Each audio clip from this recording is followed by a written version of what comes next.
Hi all, welcome to ക്രിക്കറ്റീന.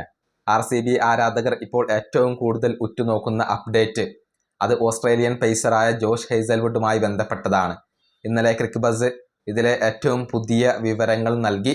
അതായത് IPLലെ ആദ്യത്തെ 2 മത്സരങ്ങൾ ജോഷ് ഹേസൽവുഡിന് നഷ്ടമാകും എന്ന റിപ്പോർട്ടായിരുന്നു ക്രിക്ക് ബസ് പങ്കുവച്ചത്. ഇപ്പോഴിതാ പ്രമുഖ മാധ്യമ പ്രവർത്തകനായ വിശേഷ് റോയി ഇതുമായി ബന്ധപ്പെട്ടുകൊണ്ടുള്ള ഏറ്റവും പുതിയ അപ്ഡേറ്റ് നൽകിയിട്ടുണ്ട്.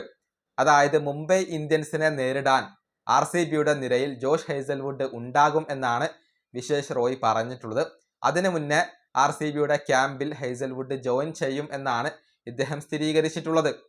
അതായത് വിശേഷ് റോയ് പറയുന്നത് ആദ്യത്തെ 3 മത്സരങ്ങളും ഇദ്ദേഹത്തിന് നഷ്ടമാവാൻ സാധ്യതയുണ്ട് എന്നുള്ളതാണ്. മാർച്ച് 28-ാം തീയതി നടക്കുന്ന മത്സരത്തിൽ SRH ആണ് RCBയുടെ എതിരാളികൾ. ഏപ്രിൽ 5-ാം തീയതി ചെന്നൈ സൂപ്പർ കിങ്സിനെ RCB നേരിടുന്നു. ഏപ്രിൽ 10-ാം തീയതി രാജസ്ഥാൻ റോയൽസ് ആണ് RCBയുടെ എതിരാളികൾ. ഈ 3 മത്സരങ്ങളിലും ജോഷ് ഹേസൽവുഡ് ഉണ്ടാകില്ല എന്നാണ് വിശേഷ് റോയ് പറയുന്നത്.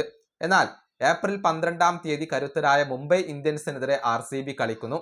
ആ മത്സരത്തിലേക്ക് ജോഷ് ഹേസൽവുഡ് മടങ്ങിയെത്തും എന്നാണ് വിശേഷ് റോയ് ഇപ്പോൾ റിപ്പോർട്ട് ചെയ്തിട്ടുള്ളത്. അത് ആരാധകരെ സംബന്ധിച്ചിടത്തോളം സന്തോഷം നൽകുന്ന ഒരു കാര്യമാണ്. ജോഷ് ഹേസൽവുഡിന്റെ അഭാവം തീർച്ചയായും RCBയെ സംബന്ധിച്ചിടത്തോളം തിരിച്ചടിയാണ്. പക്ഷെ നല്ല ഓപ്ഷനുകൾ അവർക്ക് അവിടെ ലഭ്യമാണ്. നുവാൻ തുഷാര, ജേക്കബ് ഡഫി തുടങ്ങിയ പേസർമാരെ ഇപ്പോൾ RCBക്ക് ലഭ്യമാണ്. എന്നിരുന്നാലും ജോഷ് ഹേസൽവുഡിന്റെ സാന്നിധ്യം അത് ഏറെ ശക്തി പകരുന്ന ഒന്നാണ്. ഈ വീഡിയോ അവസാനിപ്പിക്കുന്നു. അടുത്ത ടീമായി വീണ്ടും കാണാം.